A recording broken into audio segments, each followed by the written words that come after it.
Next up, we have Arknights Operator Theme Woes by Isaak Wolf, an Arknights fan song.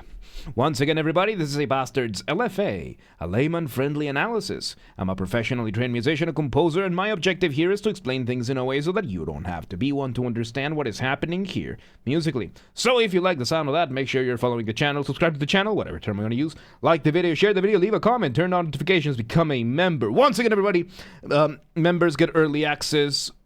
Creators, I want to collaborate with anybody. Whether it is any sort of collaboration or like singing, guitars, Mongolian throat singing, you know, the good old just any of my skills. I have a full spiel for that at the end of the video, so stick around for that. Disclaimers showing on your screen right now, so go ahead and pause the video if you want to read them in full. Otherwise, let's go ahead and do this. Woes, Arknights Operator Theme. Let's go.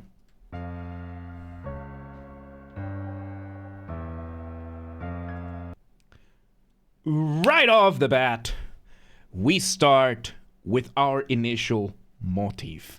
Motif being the smallest version of your musical idea, the seed, the essence from which everything else comes from. This looks like Yor from Spy Family.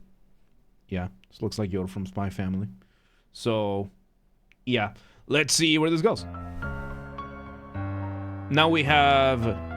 So it started with a synth, now it's moved on to the piano. So let's see where it goes.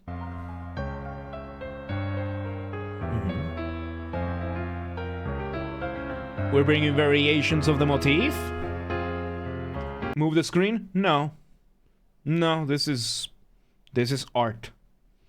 This is Arknight inspired art. What the hell is this cover? Ask Isaak. That's Isaak. That's Isaak, dude.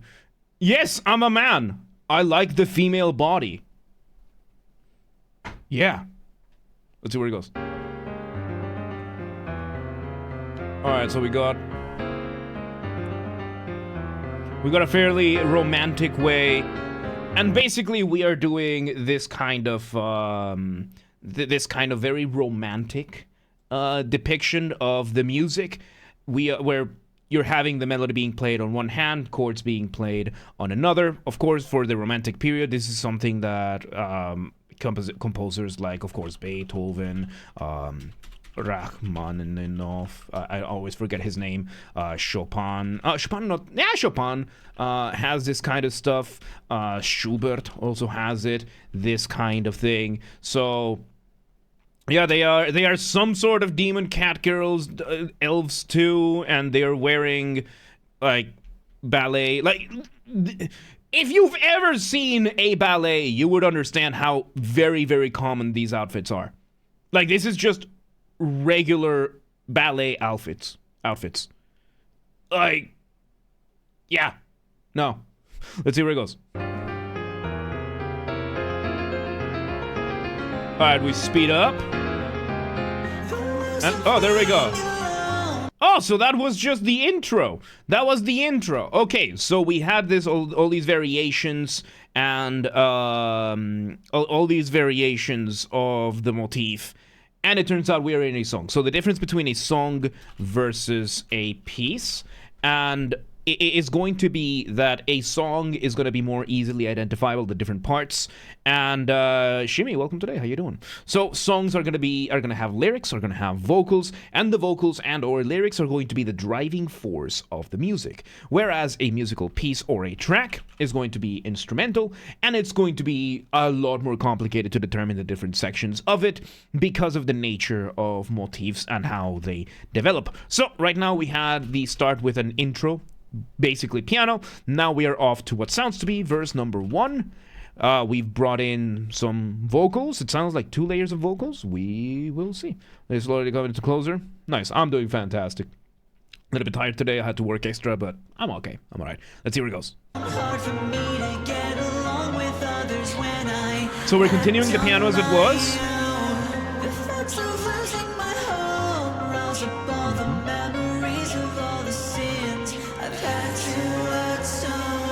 So you can hear how the melody in the vocals is not as catchy as it probably could be, but we're going through a lot of lyrics. That is the point of your verse usually. Your verse is going to be lyrics over music. You want to focus on going through this, then your chorus is probably going to be the opposite. It's going to be music over lyrics. The melodies are going to be a little bit more catchy, more melodic, that kind of stuff. Let's see where it goes.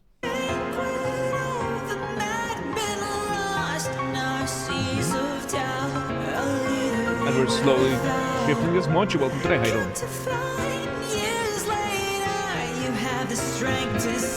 So we're doing, variations. Nice. Okay, we introduce a drums very low with a bass, and there's a synth high above, giving us like a counter melody, like a second melody, something like that. So go, welcome today. How you doing? So we're having, yeah. Let's see where it goes. Ooh, the drums are giving a little bit of a different feel. So in this case, this is already an instrumental break. So this would be instrumental break number 1, probably building up to something else. It could be like an instrumental pre-chorus. We will see. Got my teleportation because you pronounce Cosmos right. I was told that it's Cosmos, and therefore it's Cosmos, so yeah. And no, this is fine. This is ballet. This is ballet. This is like regular ballet. This is a depiction of ballerinas. Like, she's got the ballerina shoes. This is regular ballerinas. Get your head out of your ass. Yeah. Let's see where it goes. All right, we got a little break there.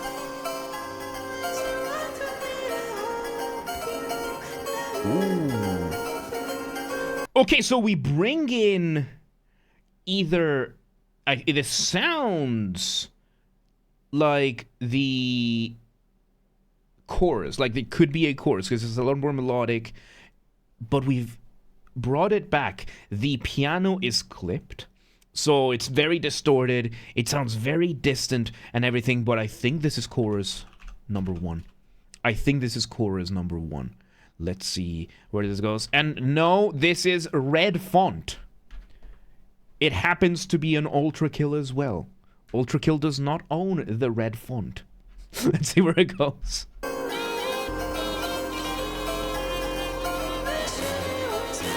So, we're bringing in the bass in as well. And there we go. The drums have been very, very sparse so far. It's been mainly carried by the piano. We bring in now a distorted violin as well. Very fascinating stuff. Let's see where it goes.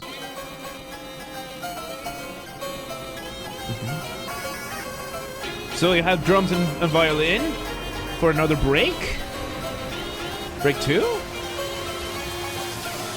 And okay, there we go. So it was just chorus, continuation of the chorus.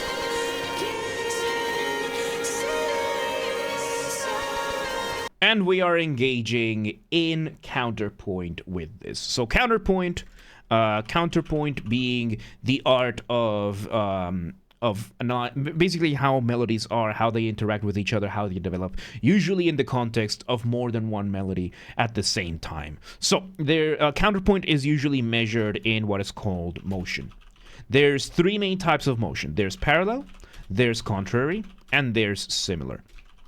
So, each of these, of course, is going to have a very different feeling of these 2 melodies. So, parallel motion is basically you have 2 melodies that are playing the same shape just from a different point, just from different starting points. So, for example, we can have this melody over here. Then we can have up here a second melody, same shape, just from a different starting point. And then both together. Very, very nice. Then we have contrary motion, which is one goes one way, the other one goes another way. So we can have something simple like this, and then this, and both together. that kind of thing. And then, of course, similar, which is the most complicated one, where the melodies are mostly going the same way, just they're not really one-to-one. Similar motion is usually broken down in what is called species counterpoint, which is how many notes per note you do. I'm not going to get too much into that, but it would be something like this, like...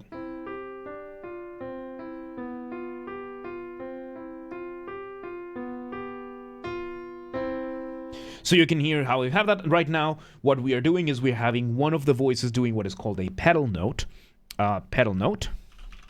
or pedal tone, and then the other one is doing the rest of the melody. So, for example, it would be like...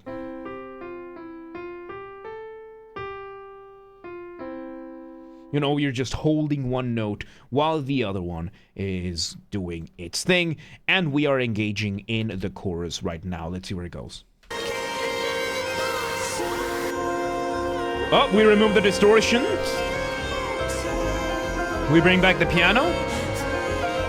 And the piano's still doing variations on that initial motif from the start. Nice. Let's see where it goes. Frank, the tutu usually has more of a top that's made several body pieces boning support lines, so it flattens the chest typically rather than the material forming over the chest usually. Yeah, but this seems to be like an anime rendition of it, so...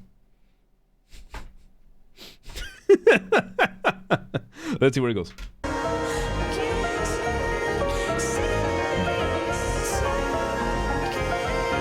So now we're having the motif. Man, the drums are so sparse. And we bring verse 2. Damn. I like those ends. So this is where songs usually will become a little bit easier to identify, because we're doing almost musically speaking, like the melody, the shape of the melody is almost the same as it was in the first time around. The piano is pretty much the same as it was the first time around, with the big difference being the lyrics. This is where songs can get away with having less musical variation, because you're putting the variation on the lyrics, and therefore that is different enough. So let's see where it goes.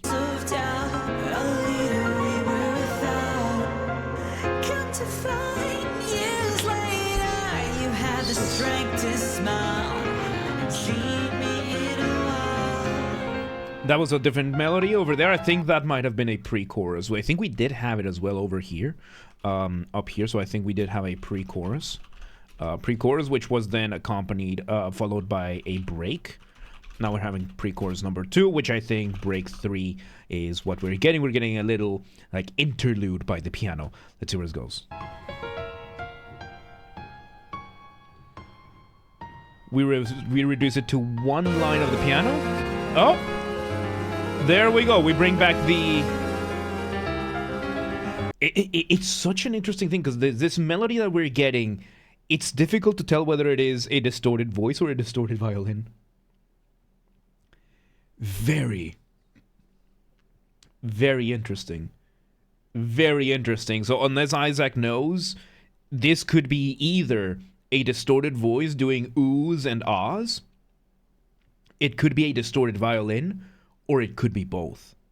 Or it could be a synth with a completely different sample. Let's see where it goes.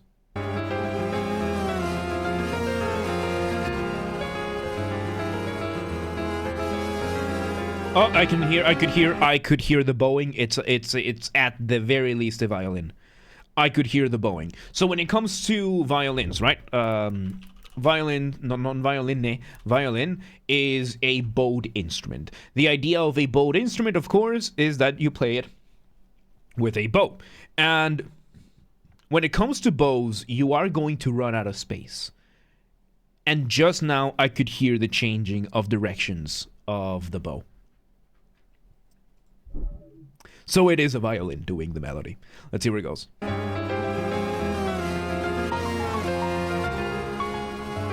Could be a cello. It's a string instrument. It's a bowed string, for sure. And And technically, this goes from being an instrumental break to a solo. So, we have introduced this right here. A solo. It sounds like a violin. It sounds like a... I don't think it's a viola. It's too... It's either...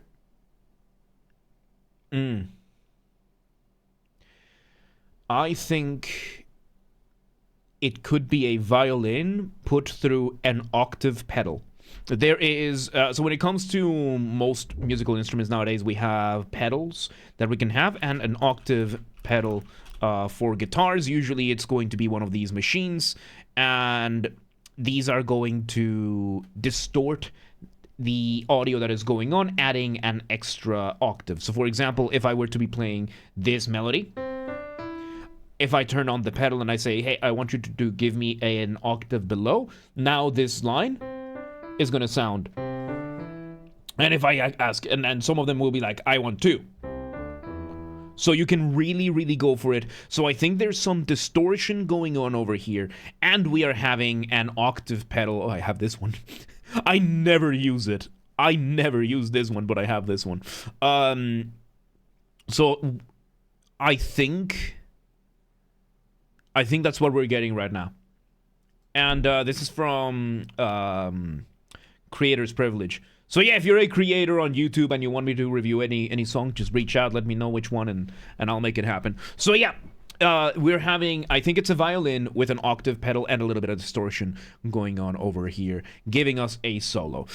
Now, once again, when you're making music, you want a careful balance between what is familiar and what is new. Too much familiarity, too much of the same thing. Too much repetition, you risk boring the listener, they tune out. Too much new material too quickly, you risk overwhelming the listener, they tune out. There is one universal exception to every genre, which is solos. You bring in a solo, and as long as it sounds cool enough and it fits enough, you can get away with whatever you want, which is kind of what is happening over here. Although the melody being played by this instrument right now is kind of an inversion of the chorus, I think. So inversion being in melody when you take a musical idea and you play it upside down, right? So let's say we have this C major over here. And if we were to do an inversion, simple as. Of course, the more complex your musical idea, the more complex the inversion, but in essence, this is the concept. Let's see where it goes.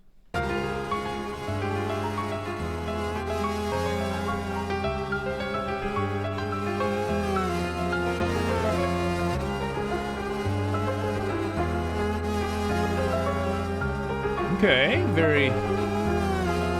very simple solo. But it's very, very passionate.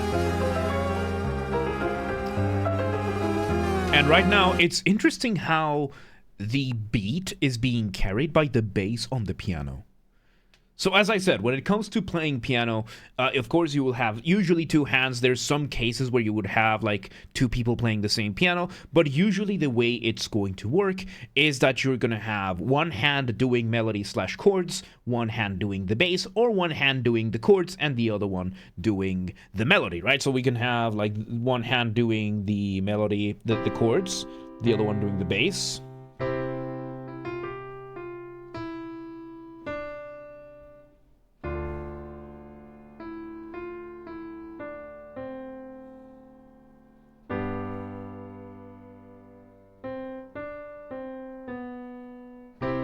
That kind of thing, or you will have something more complicated. I just wanted to see if I could actually play something like that. So, violin is hitting that weird sound like bees buzz. That's the distortion. That's the distortion, and it's the violin playing two notes at the same time, which is fairly uncommon for violins. Usually, like violin players are so usually used to playing basically one note at a time, to the point that in an orchestra, if you want to play a second note for the violins, you just have the second section of violins play it. But yeah, right now, very slow pace. Like, this is a very slow burn piece. Very, very slow burn. Very much carried by the piano. Very much carried by the piano. Let's see where it goes, because we got... Let's see. Oh, there we go. Okay, there we go. Verse number 3.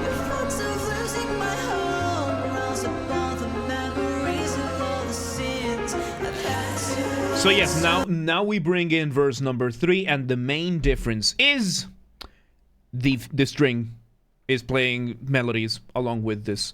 So yeah, let's see how it goes.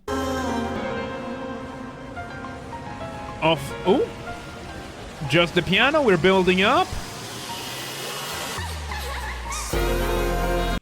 And we engage in a little bit of rhythmic displacement. So rhythmic displacement is what you just heard over there. We used a laughing track to push the dropping of this a little bit forward over here. And now we are in chorus number 2. Or I guess this would be chorus number 2 back here. Since the distorted one would be the first one, now we're in chorus number 3. So let's hear it. We bring back the distorted piano. We have the counterpoint with the vocals. We do have the violin slash viola slash cello, the string, the bow string. This is like the 6th time we've heard a drum in this entire song. Oh my god, this is... It's interesting. It's interesting, and you know, this is very reminiscent of music between the Baroque and the modern times, where it was very rare to have a drum beat. Like, drum beats are relatively rare for this kind of music. It's not until the 20th century that drum kits and that kind of stuff, having percussion in every single song, becomes the norm. Before that, it was bigger ensembles, and it was more complex kind of stuff. This is a really good example of developing your piano and just using variations of your motif in the piano and having a song with that. Because so far, we've had the piano. I'm going to count that as a single part. The bowed string, whether it is a violin, viola, or a cello. Vocals, which that one I think we're having up to 3 layers of it. And then the drum that hits at once every like 45 seconds. That's 6 layers. So, yeah. Let's see where it goes.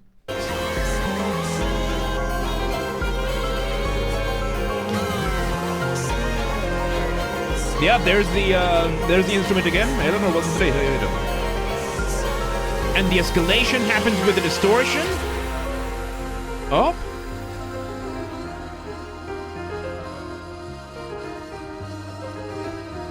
Now we have 2 layers of the bowed string.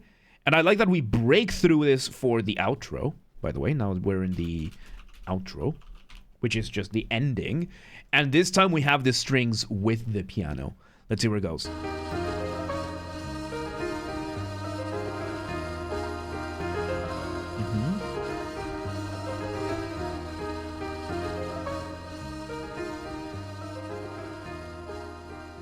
No!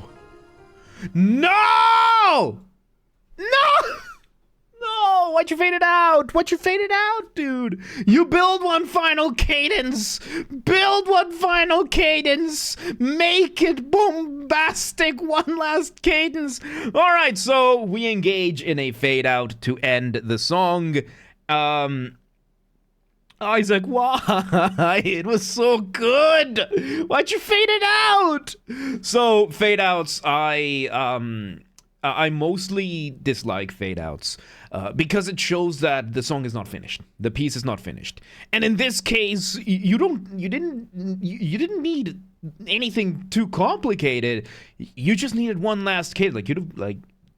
If you didn't want to add anything else, just let that loop one more time, and then you just hit the first note one more time, and there it is. But Isaak had his reasons, I guess. I don't like fade outs, but the rest of it was really good. The rest of it was really, really good, and I'm not gonna let the fade out take away from that.